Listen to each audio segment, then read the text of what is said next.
guys, we are back again, and now we were going to tackle the Emmanuel Levinas's Face of the Other, the magic of genuine communication, and how to practice a genuine communication. So without further ado, let us proceed. Hello everyone, I am CORTEZ and I'm here once again to discuss another subtopic of intersubjectivity, which is Face of the Other by Emmanuel Levinas. The French philosopher Emmanuel Levinas shared this ethical philosophy, which is the concept of face-to-face encounter with what he called the other. In philosophy, by definition, the other refers to an individual that is distinct, different from, or opposite to the self. Term siya na ginagamit natin to describe the people na ina-exclude natin because we think na hindi natin sila katulad. In our social relationships, we have these groups and ang tinutukoy nating the other ay yung mga nape-perceive natin as hindi kabilang because they are different from us in a fundamental way. Meanwhile, yung face naman na tinutukoy dito ang nagsisignify sa living presence of another person.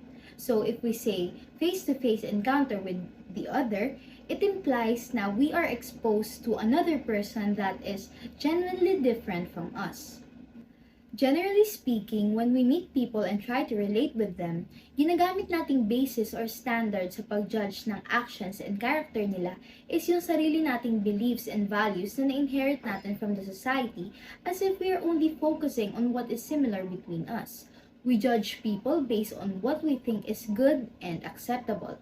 Sinasabi dito sa presentation na for Levinas, the social values and beliefs we use as the basis for ethics are the abstract concept that blurred our sight and hinder us in seeing, accepting, and relating humanely with the others, where we give more importance to those concepts than to concrete person who deserves more of our attention. Pinaparating lang dito na we try to find ourselves in other people by only looking for commonality or what we have in common, instead of nagpo-focus tayong tignan kung ano talaga yung nagde-define sa kanila bilang sila, or the concrete person. So if we are speaking of the others, it's just like we are speaking of ourselves kasi nga binibase lang naman natin sila sa sarili natin or sa own image natin. So for Levinas, it's just like we are turning the other's otherness into same or like everyone else. Kumbaga, nane-neglect yung kaibahan dahil tinutulad lang naman natin sila sa sarili natin. However, dito sa concept ni Levinas as ground for ethics, we are encouraged to engage with the other and recognize our differences, how we are unique, complicated, and distinct from one another. We rethink our outlook towards differences kasi diba usually, tinitignan natin ang pagkakaiba in a negative way or something that sets us apart. Instead, it enables us to see our ethical responsibilities towards the other. We become aware of the basic human responsibility and meaning, and what Levinas wants us to do is to genuinely engage with our differences rather than overlook them and make them seem evil. We should ground our morals by acknowledging that another person is a universe of mystery to us. Kumbaga, iba sila kesa sa atin, and they are something that fills us with care, concern, and a sense of accountability. Kaya naman, sinasuggest ni Levinas is for us to adopt a genuine face-to-face encounter with the other. Though, mahirap siya because it challenges our way of doing things and understanding how the world works, and it even forces us and holds us accountable for our actions. Pero, ano nga bang ibig sabihin nito? What does he mean by adopting a genuine face-to-face encounter with the other? Can you share your thoughts about it? To further explain the concept, let me give you an example. For instance, yung mga nakikita natin sa movies when the character tries to kill someone. Diba, usually bago nila gawin yon, they look at the face of that person and suddenly, nagbabago yung isip nila and they can't do it anymore. Hindi na nila magawang patayin yung person even though yun ang intent nila. And bakit? And it's because nakikita nila yung ethical responsibilities nila towards the other, which is simply not to kill them. The face-to-face encounter shows them the mortality and weakness of the other through the face that signifies nudity and defenselessness, and dito parang nare-reflect yung command na thou shall not kill. Parang nilalagay tayo nito sa isang mabigat na obligation and thus nare-realize natin that we are accountable for our actions. Kapag wini-welcome natin yung the other during face-to-face encounter, nakaka-question natin yung freedom natin and nare-realize natin na we are responsible for them even though hindi naman natin alam kung i-reciprocate ba nila yon. That is also why Levinas claimed that the meaning of ethics is in responding to the need of the other, to be subjected to the other, and to be responsible to the other without expecting anything in return. Now that we learned about the encounter of the other through face, I would like to leave this statement. The human face comes with built-in on. In your own opinion, what does this imply in relation to Levinas' ethical philosophy?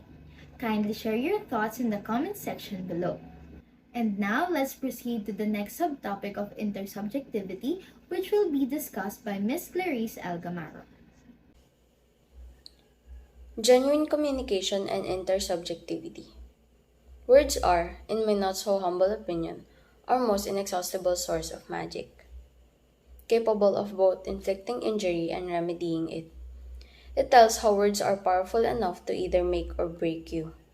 Yung may mga words na pwede kang ma-offend sa sinasabi ng ibang tao, and also be grateful or touched with what they say. Let us start with the first one. The magic of genuine communication. Communicating honestly, genuinely, and authentically is powerful. Opening ourselves up might be scary, but it also opens the door to creating true connections to those around us and leading happier, fuller lives. Being able to communicate genuinely can show others your true whole self. That makes people pay attention and listen to what you have to say, in which helps you boost your confidence and reduce the chance of making mistakes. Here, we can show you how honest and effective communication can help us. First, explore who we are. Trying to describe in words what we're thinking or feeling can help us get a better understanding of those things ourselves. Voicing out your opinions, feelings, and many more can help other people know what you think and express their thoughts that can help you improve more. Second, create more intimate relationships. Relationships are about authentic connection, about two people sharing their true selves with one another. This requires being willing to say what we're really thinking and feeling. Begins once we let someone in on who we really are. That involves being open-hearted and transparent in interactions and communications. As Kristen often reminds, she is not a mind reader. Yung mga mahilig mag-kahit saan, kahit ano, tas magagalit kapag hindi nila nagustuhan yung mga binigay sa kanila.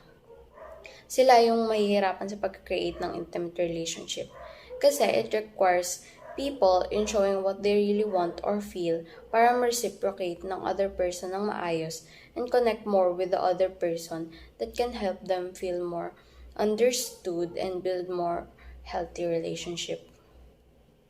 As the two components of magic of genuine communication were discussed, let's have the three more components of it. Greetings everyone, I am Rochelle Charis de Loyola, and let's further discuss the three components left. Third is become a better leader. You know, one of the most powerful women in the world quoted, "This digital age requires leaders to be visible and authentic and to be able to communicate the decision they've made and why they've made them." For example, the president of a country, transparency and communication are what he needed to give his fellow kababayans. Why? Because you are a leader of a country. Your transparency from your actions and transactions are needed to be known by the people. And remember, a true and great leader shows up and communicates even in the most difficult times of our lives. Fourth is get what we want. In some instances in our lives, we will face obstacles that will hinder us to do something we need. Yet, what we need is company. We need someone na matutulungan tayo, just like what stated earlier. Dahil kapag nalaman nila ang objectives natin in life, more likely ay tutulungan nila tayo. However, you should take note as well that not everyone could be trusted. There are people who will try to drag you down or betray you. But who are to be trusted? Sino nga ba ang pwede nating mapagkatiwalaan? Our family and our friends, because they are the ones who knows us as well. We should rely on them and seek help to get what we want. Lastly, have more success. In the words of self-development, a motivational speaker named Paul J. Mayer quoted that, "Communication, the human connection, is the key to personal and career success." Meaning, learning to communicate better, to cooperate, and to develop our emotional intelligence even further is an ongoing process. As essential human connection, skillful communication enables you to meet professional and personal goals. It is a conduit for mutual understanding and change. Without communication, you accomplish only what you can do alone, which inevitably is only a fraction of what you can do in joint effort with others. Let's proceed to the next slide, which will be discussed by Ms. DAYAO. Thank you, Ms. LOYOLA. So before I start my discussion, in your own definition, what is genuine communication? According to Brian Tracy, communication is a skill that you can learn. It's like riding a bicycle or typing. If you're willing to work at it, you can rapidly improve the quality of every part of your life. Effective communication is learned skill that can be improved with practice. To become a better communicator, it is important to start in situations where the stakes are lower instead of jumping right into potentially uncomfortable or difficult conversations. Try engaging small talk or casual conversations with friends or colleagues. Being present and actively listening to the speaker is also crucial. Make eye contact, nod, and be ready to respond. Effective communication is not just about talking, but also about listening, ensuring others get your point, and persuading others to act on what you're saying. With practice, you can become a more effective communicator and improve the quality of your personal and professional relationships. Now, the next reporters will be presenting examples of practicing genuine communication. Communicate more honestly with yourself by writing in a journal. Whether once a day, once a week, or once a month, create space for reflection and let the words flow out without restriction. The journey to having an honest conversation is by being honest with yourself, having an outlet to let your thoughts flow unrestricted, and honestly gives you practice in being honest not only to yourself, but also to others, along with giving you a greater peace of mind. Talk to a tree or to a pet like a dog. Sometimes it's hard to understand people and our feelings, which may hinder our communication with other people. We do not intend to hurt others, but because of our action, it will affect them. The reason why it is not bad to talk a tree or to our pets and to share our thoughts with them, even if they cannot talk back or understand us. It can help us to lessen and burden we are carrying. For example, kapag wala tayong masabihan ng problema or takot tayo mag-open up sa ibang tao, sa mga alaga nating aso or pusa tayo nakikipag-usap, sa kanila natin nilalabas yung mga nararamdaman natin. Writing letters is a very therapeutic activity that can help people feel less anxious because it offers clarity and peace.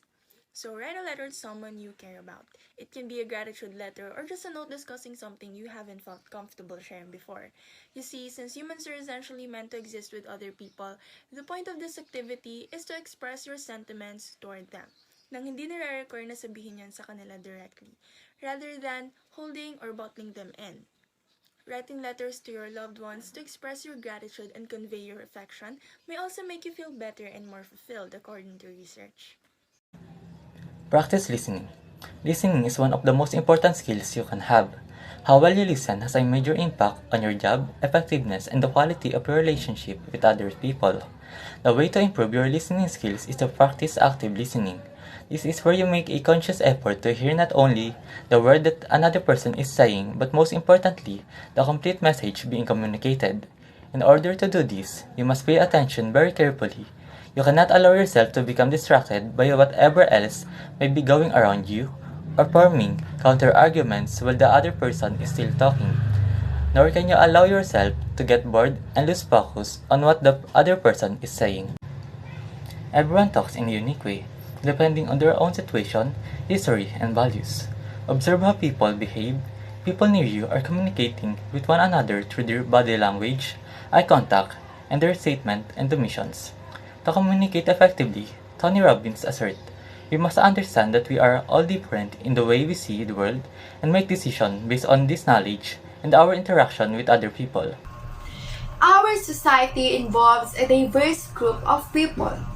Ngayon, pag-usapan naman natin ng mga PWDs and underprivileged sectors that are usually degraded and encounter numerous challenges in the unfortunate reality of society. Persons with disabilities.